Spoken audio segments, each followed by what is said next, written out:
Olá, amigos do canal, bem-vindos mais um vídeo do Dicionário do Investidor. Espero que tenham descansado bem, tá, gente? Eu descansei legal esse carnaval.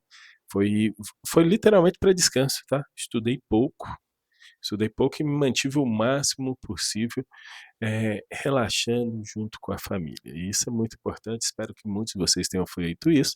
Porém, hoje volta as nossas atividades. Voltou as atividades de olho na bolsa.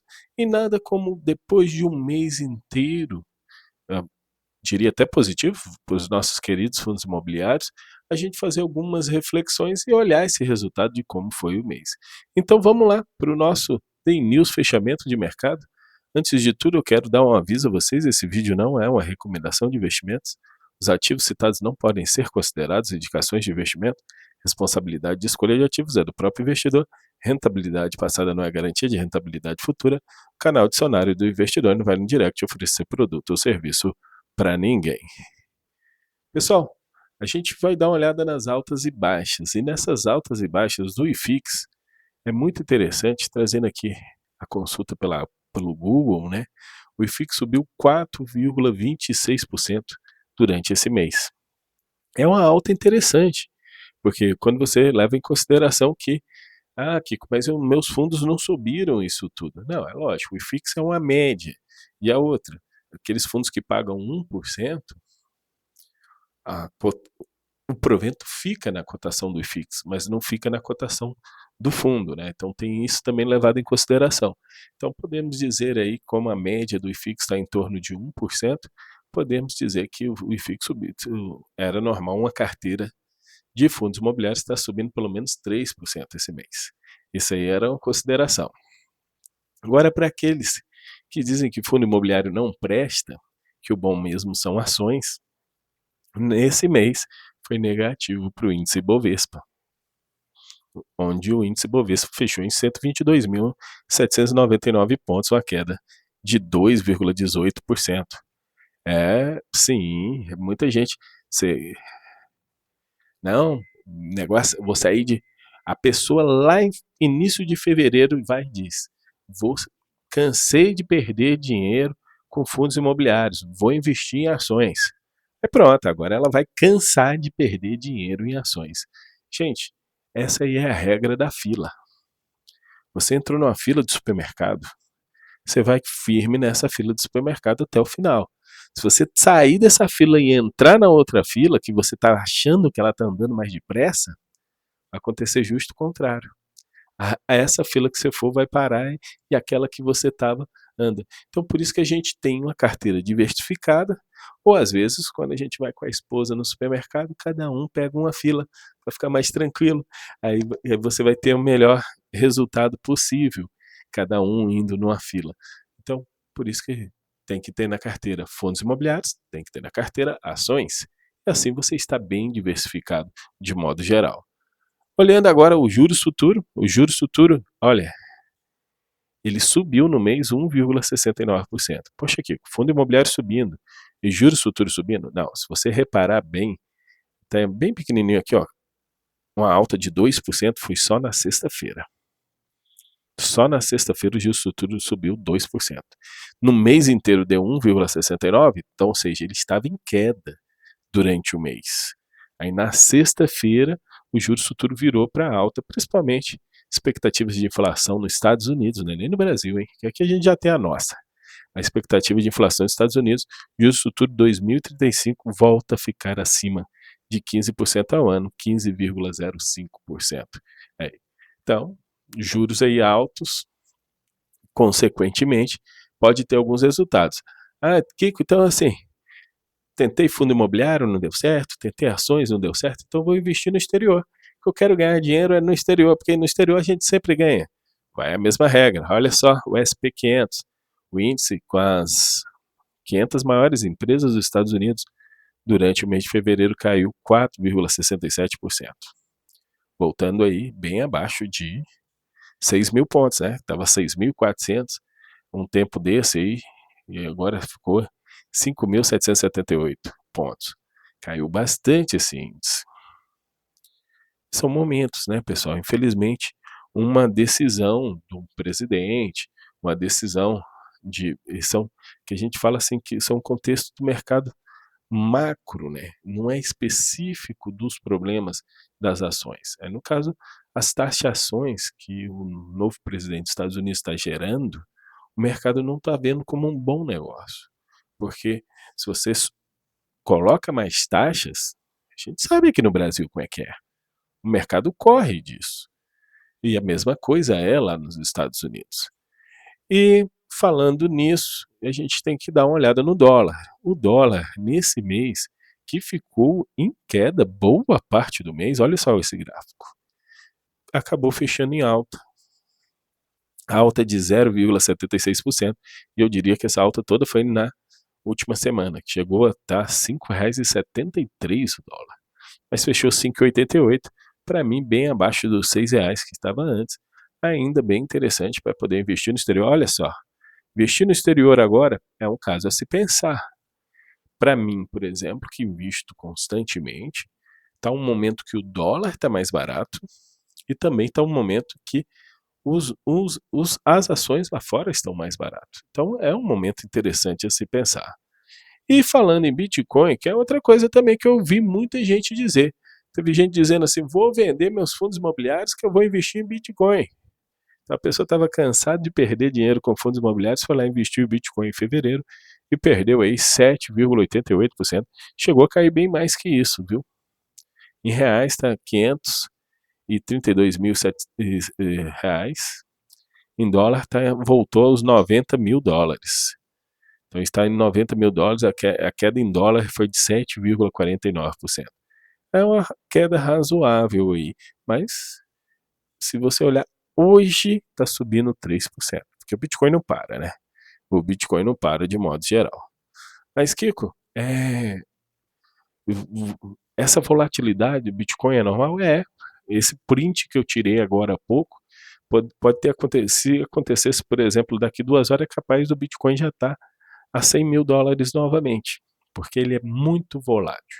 Quem investe em Bitcoin tem que saber disso, que isso é um risco que tem. A volatilidade do Bitcoin é risco. Tem gente que fala, volatilidade não é risco, volatilidade é risco sim. Porém, existem vários outros tipos de risco. Mas, então, se você entra em Bitcoin, você já tem que estar pronto para esse risco, que é o risco da volatilidade. Quem entendeu isso e segurou as pontas ganhou muito dinheiro com o Bitcoin, de modo em geral. Agora vamos falar dos fundos imobiliários, né? Esse mês foi um mês muito interessante para alguns fundos imobiliários que estavam amassados, tipo GZIT 11. GZIT 11 todo mundo sabe que vai ter um momento que o provento vai cair praticamente pela metade. Aí, por quê? Mas só que aí estava caindo muito. Aí subiu agora esse mês 13,08%. Agora, quem pagou bem e, consequentemente, devido ao pagamento bom no começo de janeiro, no final de janeiro, e o pagamento em fevereiro subiu, foi o HSAF11, subiu 11%, RBRX subiu 10%, KNHF estava muito descontado, até foi para a carteira do canal, subiu 10,59%. O Clean 11 subiu 9,99%, e o RECT 11 subiu 9,75%. Gente, isso aqui são as maiores altas dos fundos que pertencem ao IFIX. Teve gente que pergunta, e o ZAV 11? O ZAV 11 saiu do IFIX. Mas ele está nas maiores altas globais, gerais da B3. Agora, quem caiu esse mês? RBRP 11 caiu 11%. Alguma notícia ou algo parecido? Foi queda no rendimento, né? A queda no rendimento provocou isso aí. Mas ele tinha não recorrente. Então, quem estava investindo nele tinha que saber que tinha não recorrente, que quando acabasse esse não recorrente, normalmente ele acaba na virada de um semestre para o outro, isso ia acontecer. Outro que caiu bem foi os high yields, né? O RPR11 caiu 7%, HCTR11 7,80% de queda, os dois boas quedas nesse mês, mas a gente tem que levar em consideração que nós temos aí um período que o risco de crédito é muito alto devido à taxa de juros alta. O pessoal foge do high yield. A IEC caiu 5,50%, HTMX com liberação de novas cotas, provento mais baixo, caiu 4,67% e BLMG caiu 4,13%. Agora olhando aqueles fundos imobiliários que De modo geral, todos que são negociados na bolsa. DAMT11 subiu 54%. Esse fundo vai ser absorvido pelo ASMT11, interessante, que subiu 29%. O PRSV11 subiu 27%, CPFF11 subiu 20%, DRIT11 subiu 19%, XAV11 subiu 16%. A gente só corrigindo, o DAMT não vai ser absorvido pela ASMT, o DRIT11 que vai, eu errei. Mas, consequentemente, devido a essa fusão, eles subiram, mas tem baixa volatilidade esses fundos, tá? Agora, os AV11 vem uma boa recuperação nesse mês, acredito até que ele na próxima recomposição do IFIX, ele deve voltar para o IFIX, porque a negociação nele subiu bastante. Então, os AV11 alta 16%.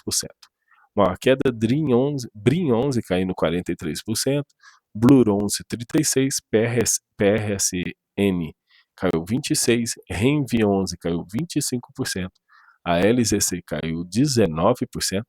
A LZC é aquele fundo que adquiriu a LZM11, né? Caiu 19%, e o BBFI caiu também 19%. Olhando para os FIAGROS, é interessante, foi um mês muito bom para FIAGRO. Como foi um mês bom para FIAGRO?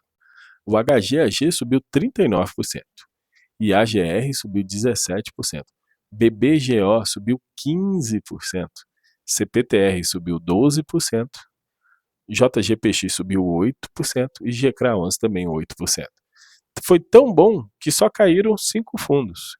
Eu diria que eram 5 fundos que nem estavam tão descontados, tirando esse primeiro aqui. A AZQ caiu 2,5%. O DECRA11 caiu 1,39%. CADAL11 não estava muito descontado, caiu 0,92%. SNFZ também não estava muito descontado, caiu 0,91%. VCRA11 caiu 0,52%. E o FZDA ficou no 0 a 0. Entre os FIINFRAs também, tem pouco FIINFRA, né? Na bolsa são, acho que 18 FIINFRAs na bolsa. Estou na dúvida agora, são 18 ou 23, mas são poucos. Só 3 caíram, o resto tudo subiu. Também foi um mês muito bom para a FIINFRA.